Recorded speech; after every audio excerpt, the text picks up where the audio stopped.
bom dia agronegócio. Hoje é terça-feira, dia 23 de julho de 2024, 8 horas 10 minutos pelo horário oficial de Brasília. Sejam todos bem-vindos à nossa abertura de mercado. Estamos ao vivo pelo noticiasagricolas.com.br, pelo nosso canal no YouTube, Notícias Agrícolas Oficial, e também pela TV Climatempo e pela Rádio Agro Hoje. Então sejam todos bem-vindos. Juntos nós vamos construindo aqui as nossas manhãs, como sempre. Vamos trazendo notícias, preços, entrevistas, tudo aquilo que você precisa saber para ser sempre o produtor rural mais bem informado do Brasil. Então continue conosco, vá mandando o seu posicionamento, a sua pergunta, a sua opinião, vá dizendo para nós de onde você fala, que é importante para que nós saibamos até onde chegam as informações do Bom Dia Agronegócio.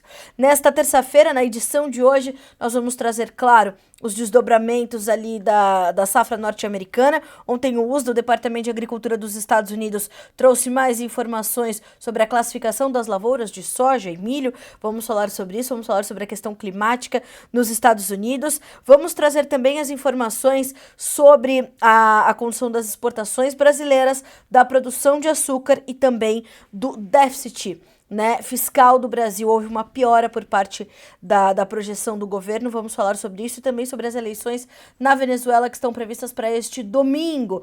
Uma situação bastante tensa, como já estava previsto, né, que aconteceria, sob muita tensão a eleição presidencial na Venezuela. Vamos falar já também sobre isso. No nosso quadro de entrevistas estará conosco o Sr. Paulo Bertolini, que é presidente da Abramilho, e vamos focar muito na questão da armazenagem, né? O Brasil ainda sofrendo com este problema, sofrendo com um déficit de armazenagem. O Sr. Paulo vai nos explicar qual é a situação, entender principalmente como os recursos que foram alocados no plano safra para isto, né, chegam ao setor, se são suficientes ou não. Vamos trazer essa projeção.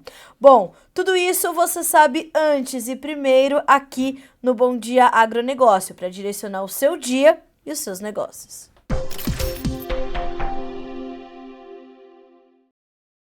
Bom, vamos começar então checando as cotações, os preços na nossa rodada de preços, e vamos direto às bolsas internacionais, onde os mercados já estão funcionando. Nós vamos direto à bolsa de Chicago, onde nós temos altas para soja, alta para milho, farelo e óleo trabalhando com bastante estabilidade e o trigo voltando a recuar. A soja tem $10,72 no contrato novembro, que é o mais negociado agora, 0,4% de alta. O milho, $4,14, contrato dezembro, 0,2% de queda. O milho estava subindo, passou a cair neste segundo. O óleo de soja subindo 0,2%, tem 44 centos mais 95 por libra-peso. O farelo de soja 0,09% de alta, $319,70 por tonelada curta. E o trigo, como eu adiantei, volta a recuar, 1,09% de queda, são $5,42 por bushel. Quando nós olhamos aqui para esse mercado em Chicago, é possível perceber que hoje é o dia de tomar um certo fôlego, né? O mercado ontem subiu muito agressivamente para praticamente todos os mercados, subiu de forma bastante agressiva e foi ali recuperando patamares, inclusive, bastante importantes. Quando a gente olha para a soja, por exemplo, o contrato agosto, que é agora o mercado spot, né, o à vista, $11,19 por bushel. Então o mercado ontem recuperou um terreno importante. Isso não quer dizer que, né, segundo os analistas de mercado, houve uma reversão de tendência. O mercado ainda está muito focado em entender essa combinação, quando a gente olha para os grãos, essa combinação de um cenário político mais fundamental, principalmente depois da desistência de Joe Biden à corrida presidencial nos Estados Unidos, e a possibilidade cada vez maior de Kamala Harris ser de fato a candidata do Partido Democrata. Ainda não foi oficializado, não é a candidata oficial desta corrida presidencial, mas está na conta. Então, de forma bastante forte, como eu falei, num movimento crescente, a possibilidade de Kamala Harris ser a candidata. E uma informação importante dessa manhã de terça-feira é de que Kamala já conseguiu o apoio de Bill Clinton, de Hillary Clinton, mas ainda não tem o apoio declarado e oficial de Barack Obama, que seria um ponto importante ali, um vetor importante para a sua campanha. E já arrecadou ali, desde que Joe Biden fez a sua desistência oficial, né, falando à nação americana, conseguiu ali um volume de doações da ordem de 450 milhões de reais em 24 horas. Estamos também de olho nisso porque pesa diretamente sobre os mercados. 8 horas e 15 minutos, a gente checa agora a Bolsa de Nova York. Nós temos então mercados de açúcar, algodão, suco de laranja e café para checar. O café cai 0,4%, 2 dólares e 42 por libra peso. O açúcar, 18 centes mais 28, uma queda de 0,1%. No algodão, 69 centes mais 82 por libra peso, uma queda de 0,4%. E o suco de laranja, por que não dizer, 4 dólares e 38 mais 50 por libra, uma alta de 1,2%. Com o petróleo, nós começamos a checar os demais grupos de commodities, nós vamos direto para o petróleo WTI. Este caindo 0,2%, 78 dólares e 28 centavos por barril. No petróleo Brent, são 82 dólares e 25, com a mesma queda de 0,2%. O gás natural hoje perde 0,8%, o ouro 0,7% de alta e prata e cobre recuam. A prata perde 0,1%. O cobre perde 0,5% na manhã dessa terça-feira. Dólar index sobe levemente 0,08%, 104.120 pontos. Na Bolsa de Dalian, mercado futuro chinês.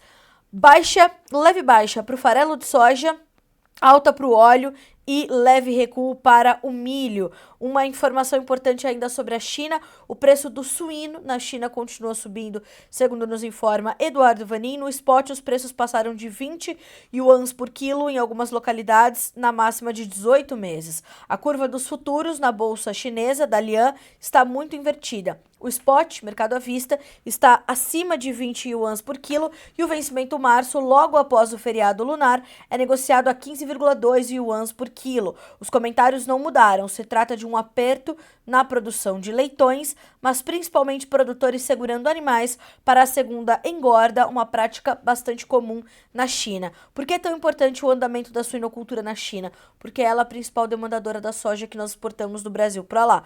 Do Brasil para lá, dos Estados Unidos para lá, da Argentina para lá, não importa. O maior demandador, né, é o suinocultor, é o mercado de rações. Bom, são 8 horas e 17 minutos pelo horário oficial de Brasília. Checamos os preços, vamos checar as manchetes dessa terça-feira, a hora das nossas notícias da manhã.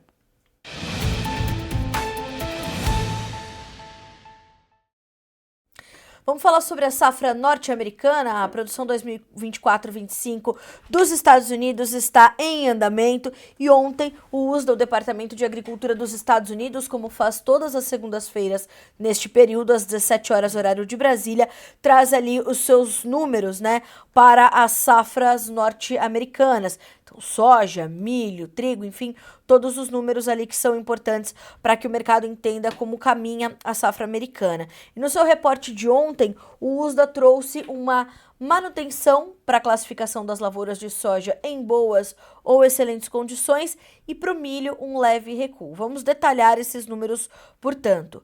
Para o milho são 67% de lavouras classificadas como boas ou excelentes. Há uma semana nós tínhamos 68% e no ano passado 58%. São ainda 23% dos campos em condições regulares e 10% em condições ruins ou muito ruins. Na semana passada, esse ruins ou muito ruins estava em 9%. 61% dos campos de milho estão ainda na fase de embonecamento e nós temos ainda 17% das lavouras de milho na fase de enchimento de grãos contra 8% da semana anterior. Para a soja, quais são as informações?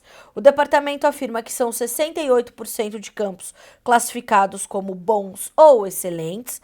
Nós temos o mesmo número da semana anterior e um número bem acima do mesmo período do ano passado. As lavouras classificadas como regulares também permaneceram inalteradas em 24% e aquelas que estão em condições ruins ou muito ruins também em 8%. Então, para a soja, nada mudou, apenas o desenvolvimento das plantas. Então, 65% dos campos em fase de florescimento contra 51% da semana passada, 66% de 2023 e 60% da média. Na fase de formação de vagens, estão 29% dos campos americanos, enquanto na semana passada eram 18%. Nós temos em 2023 31% e a média dos últimos 5 anos em 24%. Isso mostra que as lavouras americanas ainda se desenvolvem muito bem, tem, né, elas respondem muito bem ali aos seus estágios vegetativos, então elas estão dentro da normalidade em relação aos demais anos, às demais safras, às demais temporadas, mas agora alguns alertas sobre a questão climática começam a se mostrar nos mapas.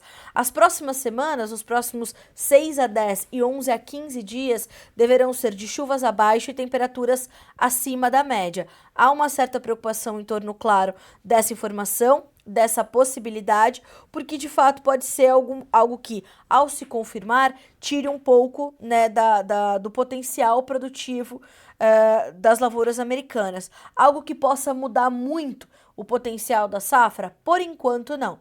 Né? Segundo as informações dos especialistas, dos meteorologistas, dos agrônomos americanos e dos próprios produtores que continuam, eles são muito ativos ali nas redes sociais, né? Eles não apontam nenhuma situação ali de preocupação em relação a isso, né? Então, uma tragédia, uma quebra, uma situação mais grave, né? Mas fato é que as previsões mostram isso. Inclusive ontem nós trouxemos aqui no Notícias Agrícolas uma notícia bastante detalhada sobre a questão climática americana, com esses mapas um pouquinho mais alongados, mostrando essas condições. E olha só o que diz o Commodity Weather Group. Eu vou trazer aqui a informação, ó, dessa previsão. As chuvas para o período de 27 a 31 de julho mostram que as precipitações deverão ficar abaixo da média para o período em toda a região produtora americana e no mesmo intervalo as temperaturas deverão ficar acima da média. Já de 1º a 5 de agosto, as temperaturas ficarão um pouco mais brandas, voltarão a certa normalidade, mas as chuvas devem seguir abaixo do normal para este período. É preciso acompanhar para saber se essas previsões vão se confirmar e principalmente como as lavouras estarão se comportando já no relatório da semana que vem do USDA, que vai ser um relatório bastante importante da gente entender, então, na próxima segunda-feira. 8 horas e 22 minutos, pelo horário oficial de Brasília.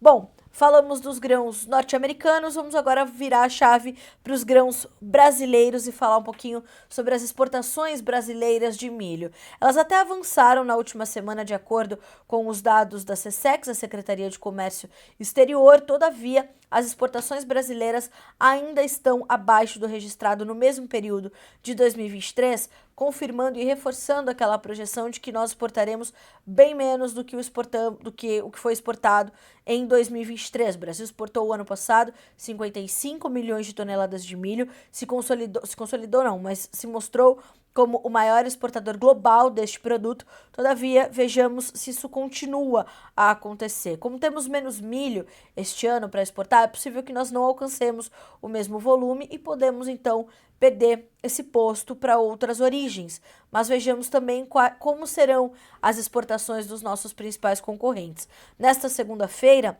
a SECEX informou que o volume embarcado de milho alcançou pouco mais de 1.582 mil toneladas e o volume representa apenas 37,4% de tudo o que foi exportado em julho de 2023, quando o Brasil exportou 4.230.000 toneladas. Então nós temos um ritmo lento e os números mostram que podemos não fechar julho com a mesma força que fechamos julho de 2023. A média diária de embarque nestes primeiros 15 dias úteis de julho ficou em pouco mais de 105 mil toneladas, uma queda apresentada de 47,6% em relação às médias diárias embarcadas em julho de 2023, que foram de mais de 200 mil toneladas, mais de 201 mil toneladas no mesmo mês do ano passado. Para o analista da Celeris Consultoria, o Enilson Nogueira, o programa de exportação brasileiro de milho em 2024 será inevitavelmente menor do que o que foi em 2023, abre aspas. Temos uma oferta menor, os Estados Unidos vêm produzindo bem e podem ter alguma demanda de final de semestre direcionada para eles. A Argentina também produziu bem este ano. Temos um cenário muito competitivo na oferta mundial e isso faz preços menores e que os destinos tenham mais facilidade de encontrar as origens. Apesar dessa diminuição, no entanto, o analista ainda espera bons embarques para o cereal brasileiro a partir dos próximos meses, que é quando tradicionalmente as exportações brasileiras de milho ganham mais tração. Então, o primeiro semestre é de força total na soja, o segundo de força bastante crescente no milho, e essa ainda é a expectativa. O Enilson diz ainda assim: nas últimas semanas o programa andou um pouco mais. A perspectiva de nomeações de navios que a gente tem para agosto, setembro e outubro aumentaram, e isso mostra que há uma demanda menor do que a do ano passado, mas uma demanda firme para as exportações de milho aqui do Brasil, fecha aspas, para o analista. Bom, para o faturamento, né? São mais de 313 milhões de dólares já alcançados, né? Com as exportações brasileiras de milho. No mesmo período do ano passado, ou para todo julho de 2023, foram mais de 1 bilhão de dólares arrecadados com as exportações brasileiras de milho. Então, nós temos aí, na média diária, uma baixa de 57%. Fato é que as exportações brasileiras de milho vão caminhando, mas ainda um pouco travadas, precisam de fato de ter um respaldo a mais, mas essa condição das origens competidoras do Brasil, né, elas estarem também em melhores momentos, elas trazem inevitavelmente esse cenário de uma pulverização maior por parte dos compradores na hora de fazerem as suas aquisições de milho.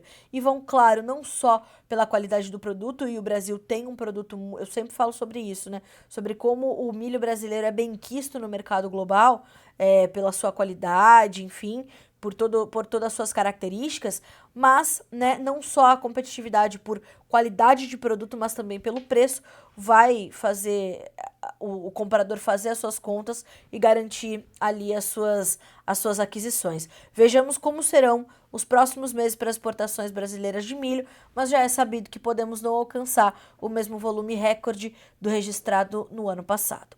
8 horas e 27 minutos pelo horário oficial de Brasília, e eu tenho falado que as pessoas têm me pedido bastante informação aqui no Notícias Agrícolas, em especial no Bom Dia Agronegócio, sobre o açúcar, sobre o mercado de açúcar. Ontem eu falava inclusive sobre isso, aqui de forma, né, um pouco menos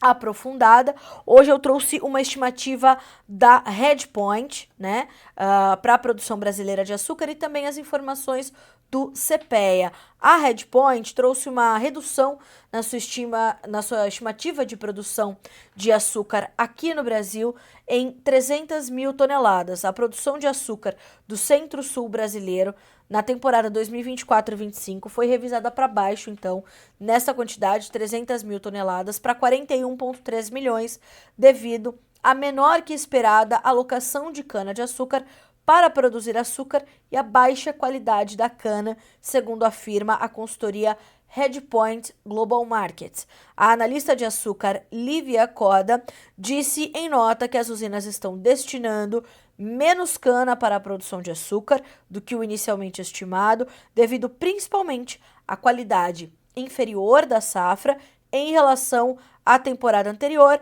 bem como ao ritmo acelerado da colheita.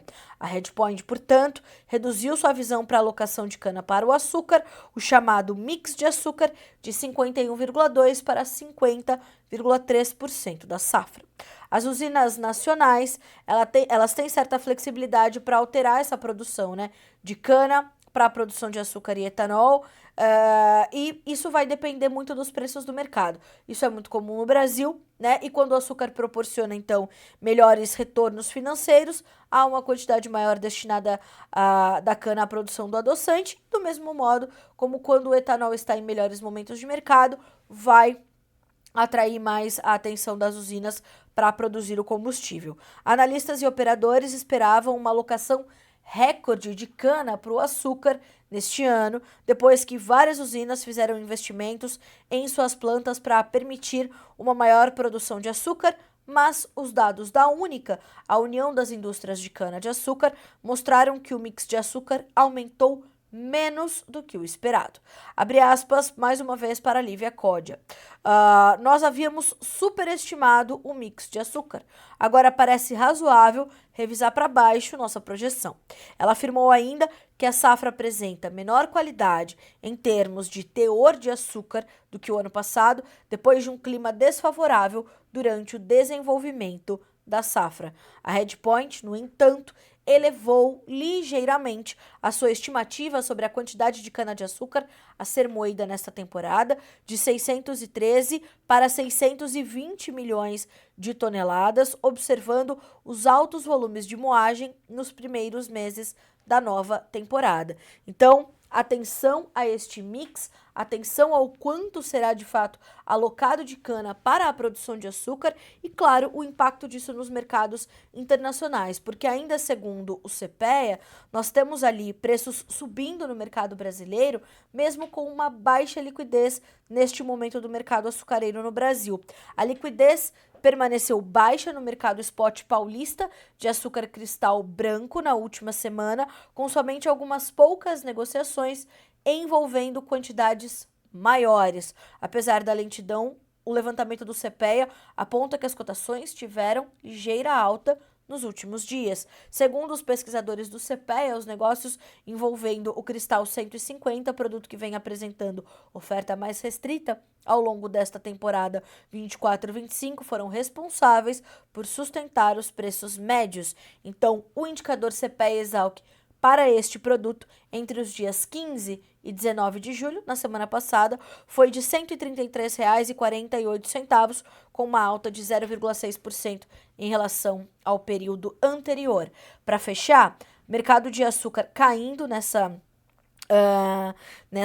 terça-feira na Bolsa de Nova York, tem uma leve baixa de 0,05% para 18 cents mais 29 por libra-peso, lembrando que os contratos mais alongados já operam abaixo dos 18 cents por libra-peso.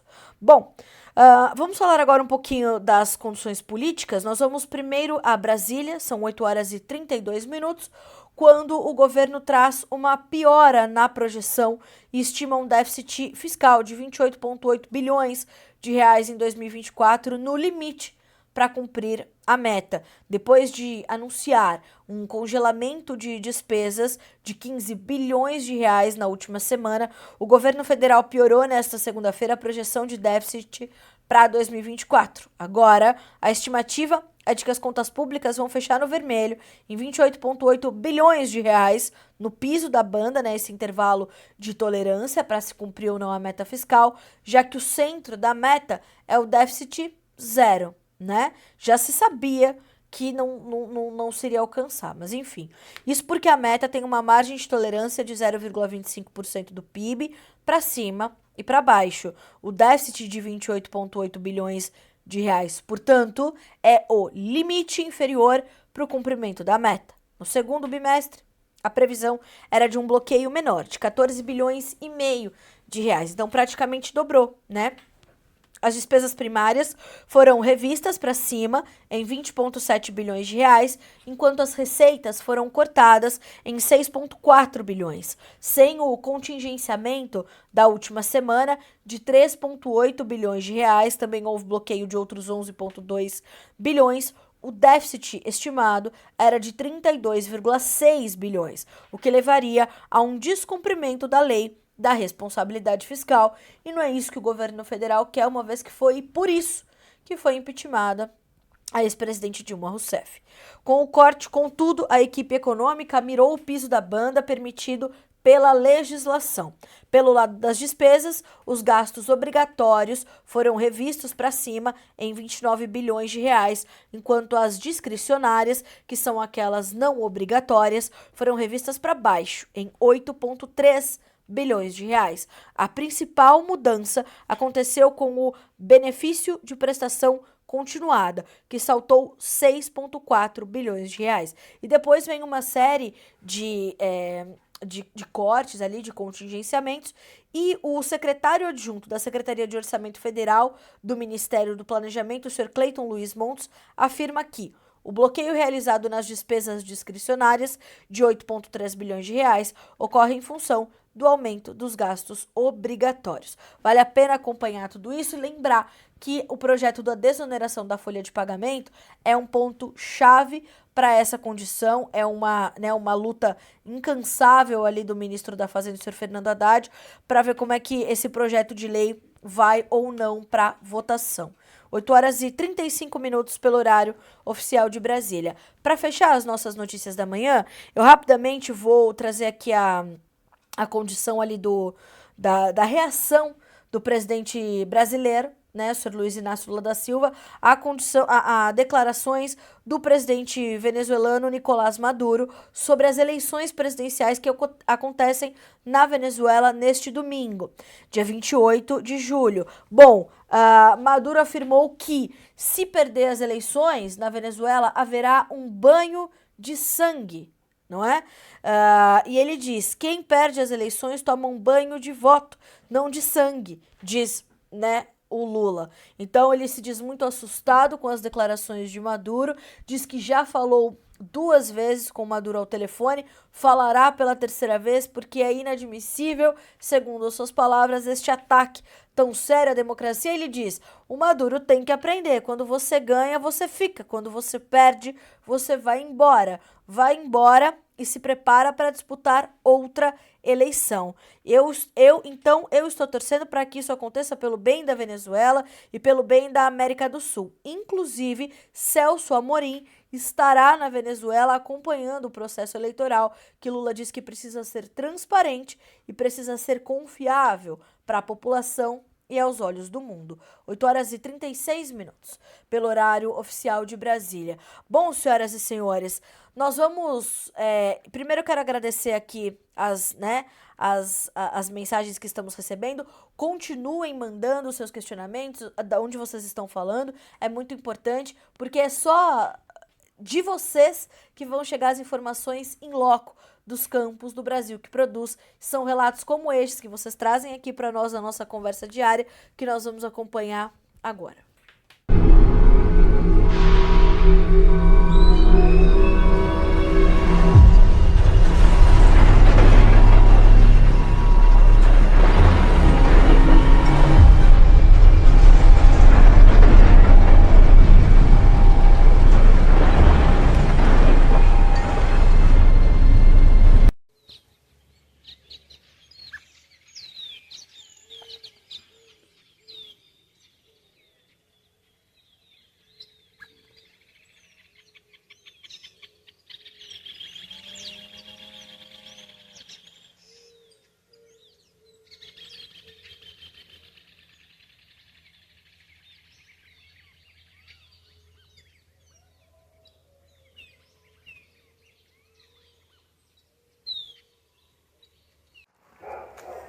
Onze e 20 da noite.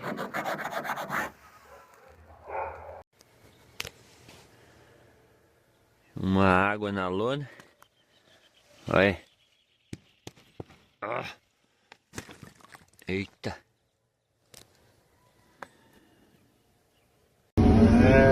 Pessoal, olha como é que tá o sorguinho deitado aí. Olha. Aqui, ó, uma banheira rapando.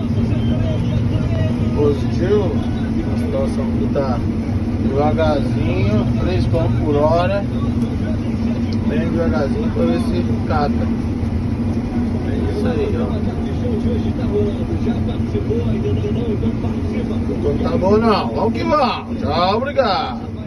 Prepare-se para a campanha de descontos mais esperada do ano. Chegou o Balcão do Agro da Coplacana. De 29 de julho a 3 de agosto em todas as unidades da cooperativa. Preços mais baixos do ano e condições de pagamento imbatíveis. Não perca a chance de garantir insumos e máquinas agrícolas, linha de ferramentas, jardinagem, piscina, pet e automotiva. Consulte a unidade mais próxima de você em www.coplacana.com.br. Balcão do Agro Coplacana 2024. De 29 de julho a 3 de agosto.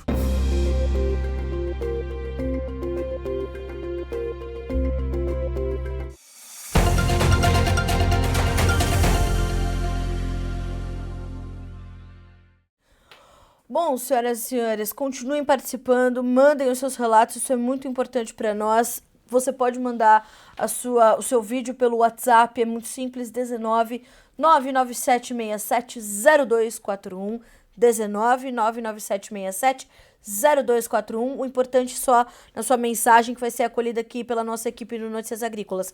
Nome, sobrenome, cidade e estado e um pouco daquilo que você está nos relatando. Mande os seus relatos, assim que a gente vai ampliar o alcance da sua informação. São 8 horas e 40 minutos pelo horário oficial de Brasília. Agora a gente vai tratar de um tema que continua tirando o sono do produtor brasileiro, que é o déficit de armazenagem no Brasil. Isso impacta direto na nossa competitividade, impacta nos custos logísticos do produtor brasileiro, do agronegócio brasileiro. É isso que a gente vai tratar no nosso quadro de entrevistas aqui no Bom Dia Agronegócio dessa terça-feira.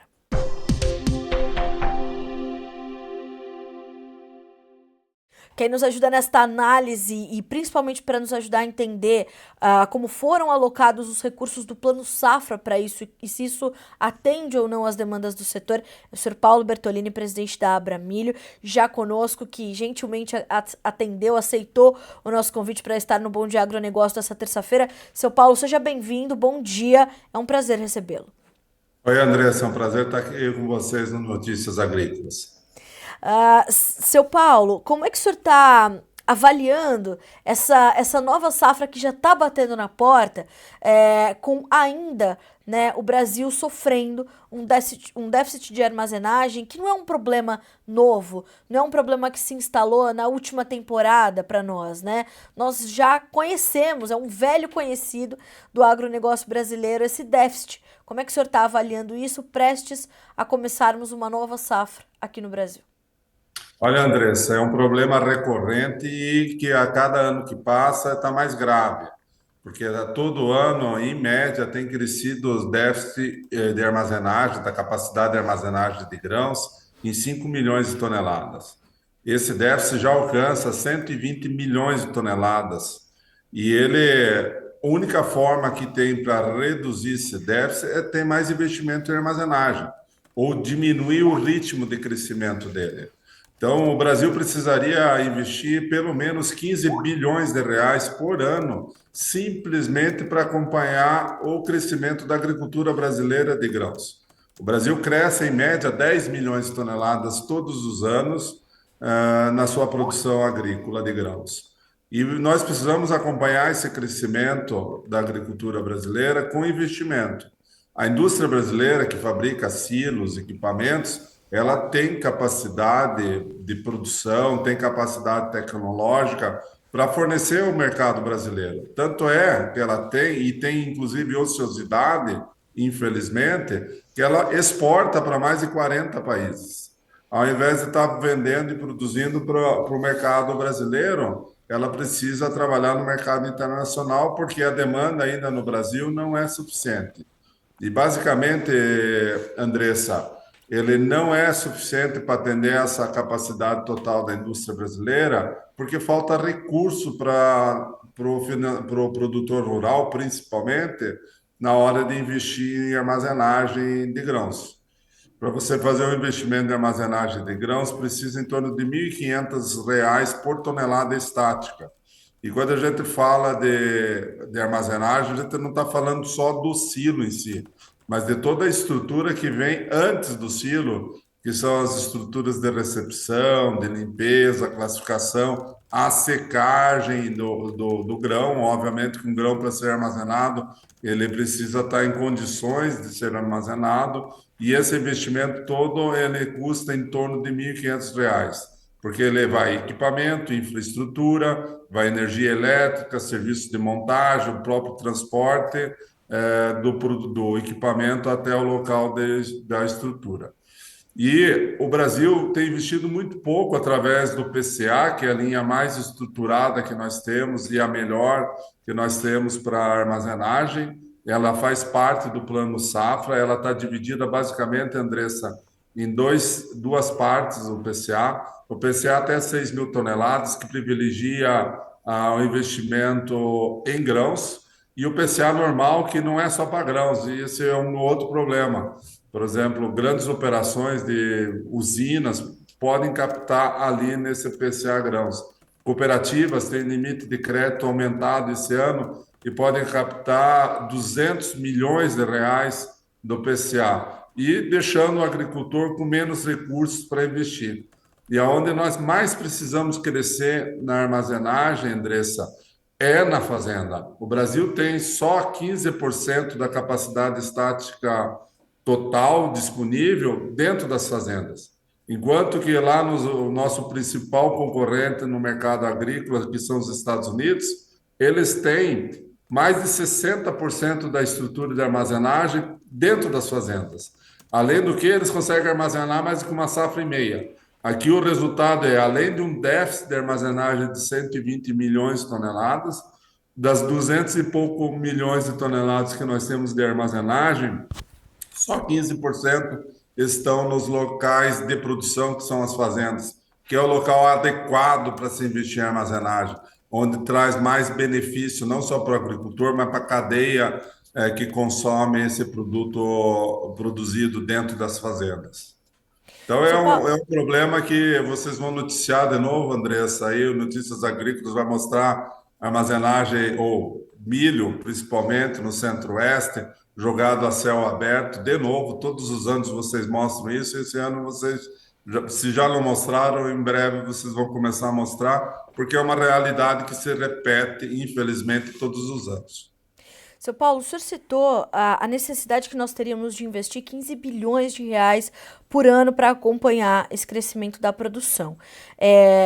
Já é possível perceber que isso não acontece. A gente tem um cálculo de quanto se investe por ano, quanto, ou em percentual, ou em reais, quanto a gente, desses 15 que teríamos que investir, o quanto é efetivamente investido por ano em armazenagem no Brasil, nessa estrutura completa, como o senhor falou, que vem muito antes do silo? Olha, entre ampliação e construção do zero é metade disso. A gente constrói o suficiente para crescer 5 milhões de toneladas todos os anos a nossa capacidade estática. Então é metade disso. O PCA esse ano, os dois PCAs vieram com 7,8 bi. O PCA que vem para até 6 mil toneladas ou 100 mil sacas, que está mais focado no agricultor principalmente, ele tem uma linha de 3,3 bilhões nesse plano safra, com um juro de 7% e um prazo de até 10 anos para pagar. Já o PCA normal, que pega também grãos, mas outros produtos agrícolas, ele tem mais recursos, ele vem com 4,5 bilhões, mas com juro um pouco mais alto, de 8,5%, também com 10 anos para pagar. Então, a gente tem investido só metade do que precisa, Andressa. Seu Paulo, como é que a gente tem um entendimento disso, não só nas esferas governamentais, mas nas esferas privadas, e como é que o senhor vê a evolução disso acontecer na prática? Como é que isso pode acontecer na prática e o Brasil alcançar essa necessidade de investimento e trazer uma ampliação da sua capacidade de armazenagem nesses próximos anos? Como é que o senhor projeta com a sua experiência e o seu entendimento, projeta esse aumento? Vai ser a passos ainda muito lentos e isso precisa partir de cima, de mudança no volume de recursos, nas taxas de juros. É dali que esse movimento vai se iniciar, mas precisa acontecer? Na verdade, é um projeto de país, né? Como que o quanto importante é a agricultura para o país e quem define essa prioridade realmente é quem está lá no poder no momento.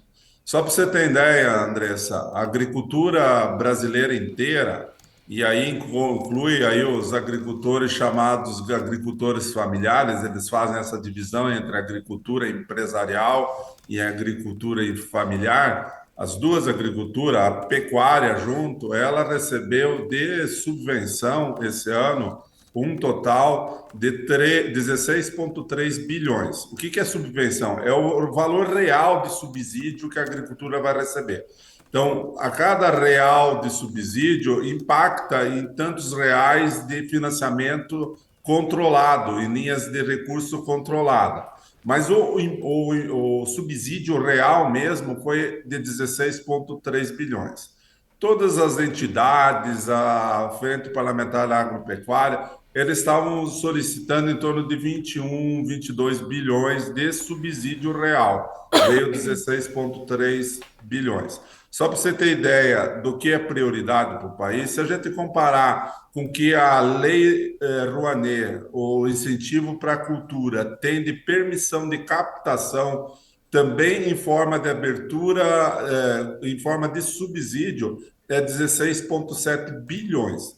Quer dizer o quê? Que a agricultura brasileira como todo tem menos aplicação, permissão de aplicação de subsídio do que a cultura, embora a agricultura alimente aí os 200 e poucos milhões de brasileiros, mais 800 milhões de pessoas mundo afora, representa segurança alimentar, distribuição de renda no país inteiro. A gente vê que é um setor ainda que não recebe a devida atenção, aquilo que merece e que o país mereceria.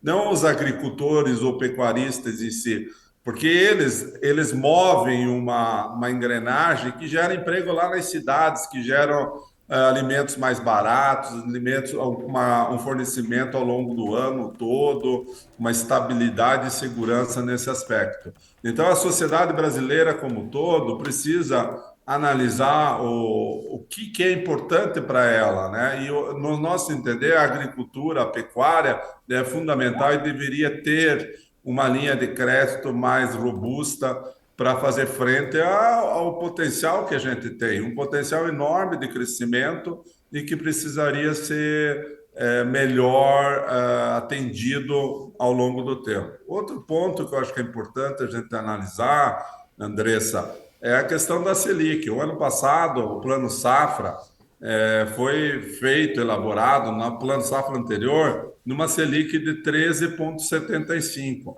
A Selic esse ano está 10,5%.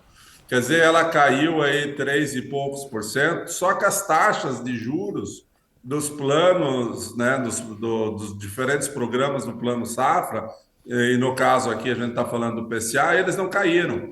Então, os que caíram, caíram em proporção menor do que caiu a própria Selic. Existem linhas do Plano Safra que estão com juros positivos, quer dizer, que não há subsídio em relação à Selic.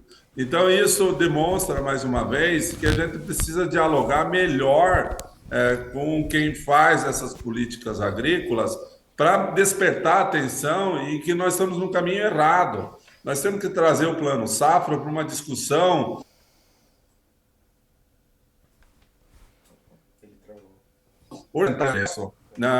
na elaboração do orçamento, que deve ser decidido o quanto de subsídio essa agricultura ela vai receber. E depois as políticas agrícolas, aí o MAPA, dentro da sua atribuição, distribui esse recurso. Mas é impossível a gente trabalhar do jeito que nós estamos vindo trabalhando até hoje, numa raspa de taxa de rubrica, no meio do ano fiscal, você buscar o dinheiro em algum lugar de uma rubrica do orçamento que sobrou, que vai ser tirado o recurso para aplicar na agricultura, e que aconteceu como esse ano. Nós tivemos um plano safra que acabou e não havia o outro para substituir. Então, o orçamento do Plano Safra deveria estar numa peça orçamentária junto com o orçamento da União. E ele deve ser feito de uma forma plurianual, para que se tenha o mínimo de previsibilidade possível. E não da forma como nós estamos tratando o Plano Safra, numa ação pouco planejada. E o senhor sabe, seu Paulo, que sempre que eu ouço, né, analistas como o senhor trazendo esse destrinchamento dos dados de armazenagem no país, imediatamente vem à mente a competitividade tão ameaçada que uma situação como essa impõe ao Brasil. Né? Essa competitividade que fica cada vez mais fragilizada, porque, por vezes, o setor tem de talvez ir a mercado, fazer uma comercialização com pouca estratégia, porque não tem mais onde colocar sua produção. Isso vale para soja, isso vale para milho, isso vale para outros produtos. A nossa competitividade precisa ser melhor protegida. Inclusive, os pleitos, como o senhor falou, os pleitos da FPA para o Plano Safra, entre eles, né, entre as suas prioridades, estava justamente essa condição desses recursos maiores e com juros mais acessíveis para o setor, né, e para a expansão da capacidade armazenadora do Brasil, né? Exatamente. Deixa eu falar um pouquinho sobre essa questão, né, do que reflete a gente não ter armazenagem À vontade. na fazenda. Na verdade, isso faz com que os prêmios, o que é o prêmio, o basis, é a diferença do preço internacional com o preço que vai ter lá na porteira da fazenda do agricultor. Quando você não tem uma estrutura de armazenagem dentro da própria fazenda, sai todo mundo meio que desesperado para se ver livre de sua produção no momento da colheita. Isso derruba o preço. Obviamente, todo mundo ofertando em um determinado momento derruba esse preço. Então, isso tira a renda também do agricultor brasileiro, que se ele não tem renda, ele também não consegue reinvestir no próprio negócio. E sobrecarrega a indústria brasileira, porque uma vez que o agricultor não tem armazenagem, a indústria, que precisa funcionar durante o ano todo, precisa fazer investimento em armazenagem, que não é o papel dela. O papel dela é uma indústria de processamento de grão, seja para consumo animal, para consumo humano, ou indústria, ou biocombustíveis. Né? No caso do milho, são 700 coprodutos diferentes que você faz a partir do milho, desde plástico biodegradável, matéria-prima para papel, cosmético, remédio, enfim, é uma infinidade enorme do que só para a ração animal. E essas indústrias, elas precisam ser abastecidas de forma cadenciada ao longo do ano. Então, quando não tem armazenagem vindo da fazenda, lá na fazenda, elas precisam investir nisso aí. Então, encarece o processo industrial também. Encarecendo lá na fazenda, perdendo renda, perdendo poder de investimento, encarecendo a cadeia ao longo dela todinha. A infraestrutura de rodovias e tudo mais acaba encarecendo também o processo de transporte, pouca hidrovia, muito pouco cabotagem. Então, todo o transporte também é encarecido. Isso tudo tira renda, tira vantagem competitiva que o Brasil tem da porteira para dentro, em função disso, tira poder também e vantagens da indústria. Então, perde, que a gente tem que encerrar esse ciclo. E é uma das formas da gente encerrar esse ciclo de perde-perde e virar ele para ser um ganha-ganha, é ter mais armazenagem dentro das fazendas. E que essa armazenagem seja suficiente para cadenciar o fluxo de venda ao longo do ano inteiro. Isso também permite que o agricultor monte uma estratégia comercial na hora de vender a sua produção e não fique desesperado para se ver livre dela na hora da colheita. Então, é um processo que a gente precisa amadurecer, embora o agricultor hoje já perceba que ele tem a armazenagem, a secagem, o processamento do grão dentro da fazenda já é parte do negócio dele. A maior parte dos agricultores entendem quanto que isso significa de benefício e de estratégia de sobrevivência para ele. O que falta na hora dele tomar a decisão e investir nessa armazenagem é dinheiro, é recurso de financiamento. Por isso a gente fala, para virar essa chave, para mudar esse ciclo de perde-perde para ganha-ganha, dependemos do PCA ter menos burocracia. Ele é um inferno a burocracia dele, então ele precisa passar por um processo de revisão de todo o fluxo de aprovações e licenciamentos e também ter mais dinheiro, que esse dinheiro seja acessado de uma forma mais fácil pelo agricultor. Isso é tão importante porque se a gente pensar que o Brasil é um país que consegue fazer 2 safras quase que num mesmo 3 ano. ou 3. 5 em 2 anos, né? Verdade. Então, o olhar para isso tem que ser diferente do que acontece em outros países, inevitavelmente, né, seu Paulo? Não, a gente tem que pensar de uma forma mais estratégica do país, não no curto prazo. A gente está olhando sempre por retrovisor aqui na agricultura, a gente tem que ser mais ambicioso e olhar o que o mundo faz. olhar as boas práticas que tem lá fora e copiar aquelas que dão certo, ou tentar aplicar aquelas que dão certo lá fora. E uma delas que os Estados Unidos dão um show em nós é a questão logística. E a armazenagem é uma peça fundamental da etapa logística. Então, a gente tem que mudar a nossa visão, entender o que dá certo e tentar seguir esse caminho e aí sim trazer competitividade da porteira para fora da fazenda. Porque da porteira para dentro, todo mundo sabe, todo mundo reconhece, o mundo inteiro reconhece que o agricultor é muito, muito bom. Seu Paulo, para a gente caminhar para a conclusão da nossa entrevista, eu queria que o senhor comentasse, tem até um comentário aqui do Joel Gomes, que ele diz assim, silo bolsa é uma alternativa para armazenar na fazenda. E na última semana, eu fui muito questionada aqui no Bom Dia Agronegócio sobre como é que está a demanda por silos bolsas aqui no Brasil e como isso tem sido, de fato, nos últimos anos, uma alternativa para o produtor brasileiro. Como é que o senhor avalia a utilização desses silos bolsas? Nós tivemos anos onde a demanda pela importação desse produto já não estava dando conta, inclusive, aqui no Brasil. E, claro, isso faz os preços subirem bastante, né, para uma ferramenta como essa, o que acaba encarecendo os custos de produção e logísticos desse produtor, né? Na verdade, silo bolsa representa justamente o desespero, porque ele não é armazenagem adequada por um período longo de tempo. Para você receber o produto para dentro do silo bolsa, esse produto tem que estar em condições adequadas de armazenagem. Tem que estar com limpeza, tem que estar seco. Então, é um processo que vai exigir, antes do silo bolsa, um processamento desse grão. E uma armazenagem de curto prazo. Então, melhor do que deixar no tempo, joga um plástico em cima, e isso é o que tem acontecido numa forma emergencial. Mas isso não é a solução para armazenagem no Brasil. A solução para armazenagem no Brasil são estruturas de armazenagem bem feitas, com processamento inteiro de limpeza, classificação e também a secagem de qualidade, e aí sim um processo de armazenagem onde tire o agricultor do sufoco do momento da safra e que permita ele a fazer uma estratégia comercial de fornecimento dessa produção que ele colheu ao longo do ano, da melhor forma possível. Então, é um investimento que uma hora ele se paga. Se a armazenagem, nós temos regiões em que 2 ou 3 anos ela se paga.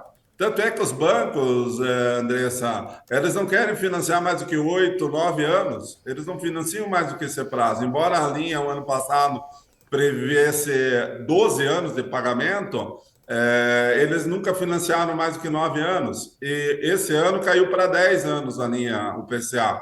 Mas o que a gente percebe é que o payback, que é o retorno do investimento, é muito rápido, porque ele envolve, por exemplo, não só o desembolso do agricultor na terceirização da secagem e armazenagem, mas a desvalorização daquilo que ele produziu na hora de comercializar. É a diferença do preço balcão e o preço disponível, quando ele entregou uma produção dele, sem travar o preço para um terceiro secar, e a hora que ele for vender, numa alta, ele chega lá no balcão e pergunta quanto se me paga pela minha produção. E se subiu muito rápido, a empresa às vezes sai do mercado e não compra naquele dia.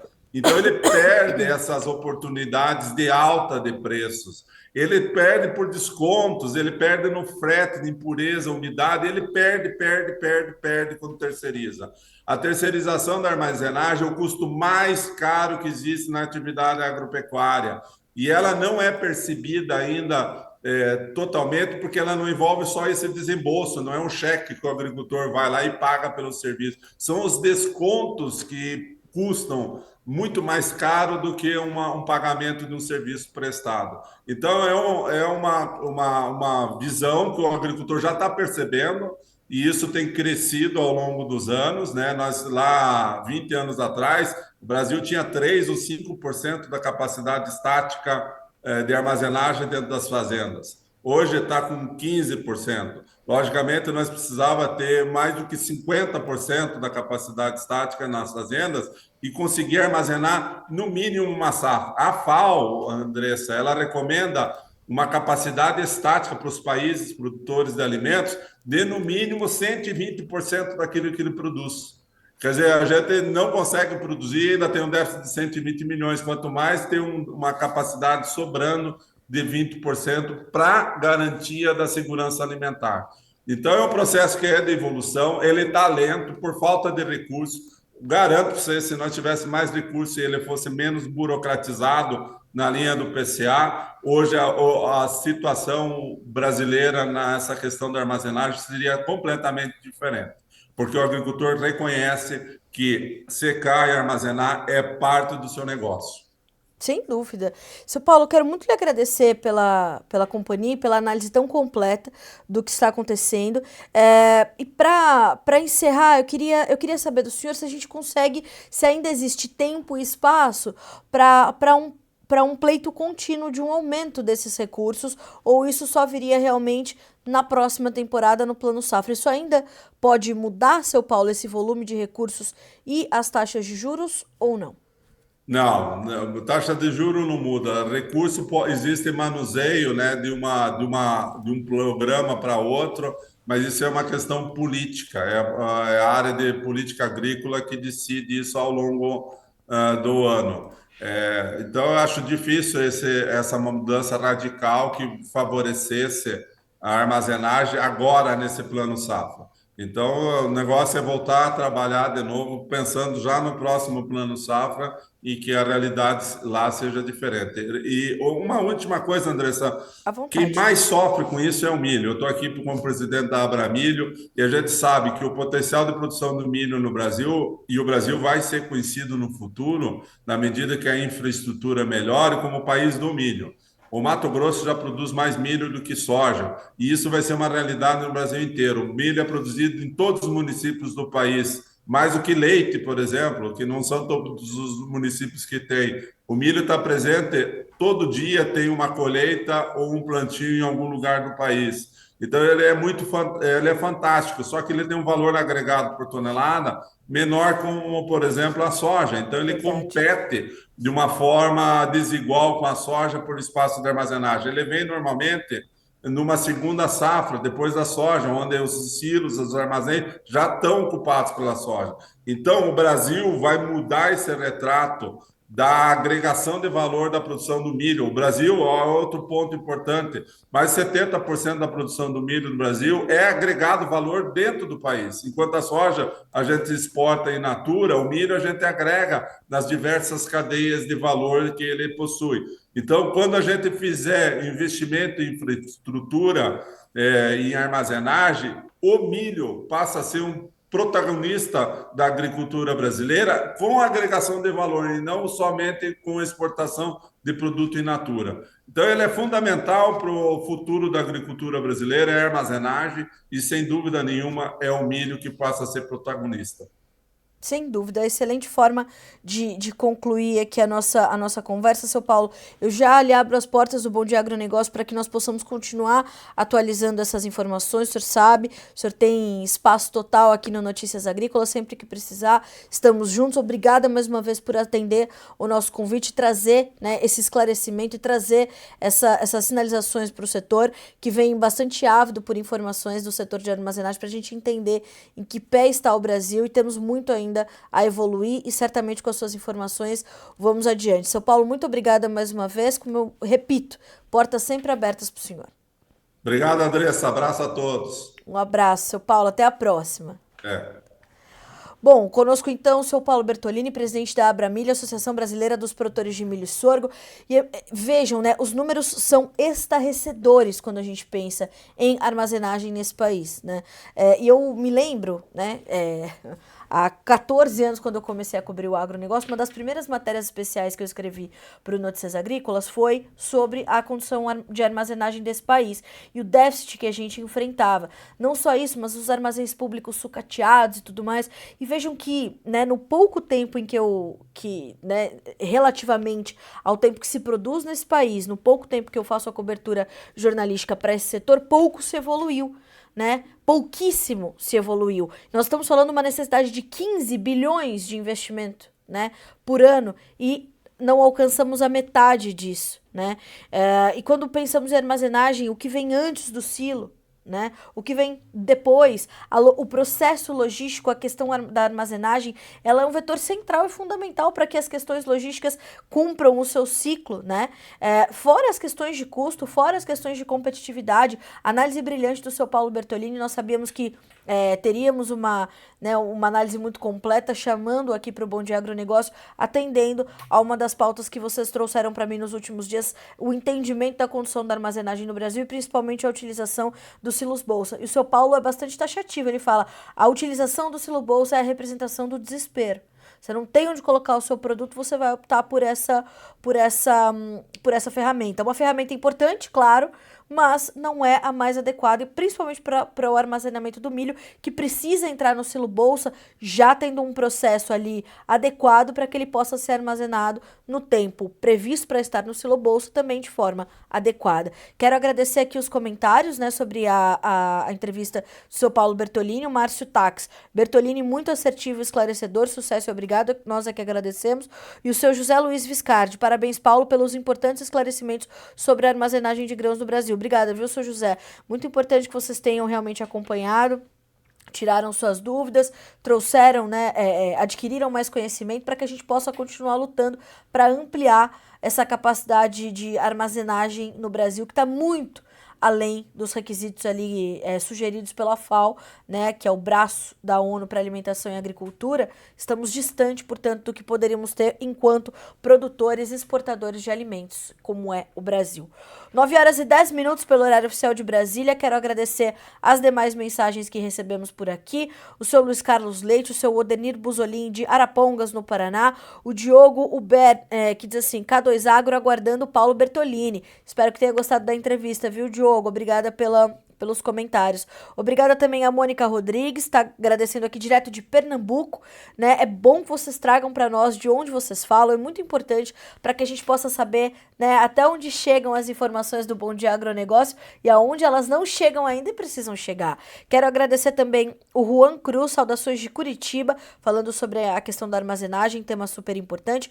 Bom dia para a Dona Eliana, para o Emerson Carvalho, para o Francisco Garcia, nos acompanhando dos Estados Unidos, lá em Gainesville, na Flórida. Bom dia pro Jonathan Freitas, pro Vinícius, pro Everaldo Henrique, pro Ronaldo Paulino, enfim, para você que inclusive tá Ded Iscariote, todos juntos aqui, a você que tá chegando agora aqui no Bom Dia Agronegócio, né? Nós estamos aqui de segunda a sexta-feira, a partir das 8 horas da manhã, ao vivo, com a nossa abertura de mercado, notícias, preços, entrevistas, tudo aquilo que você precisa saber para ser o produtor rural mais bem informado do Brasil e, claro, tomar boas decisões. A gente conclui por aqui a nossa edição desta terça-feira, já te esperando para amanhã, juntos construirmos a nossa abertura de mercado. Bom dia, bons negócios e até amanhã.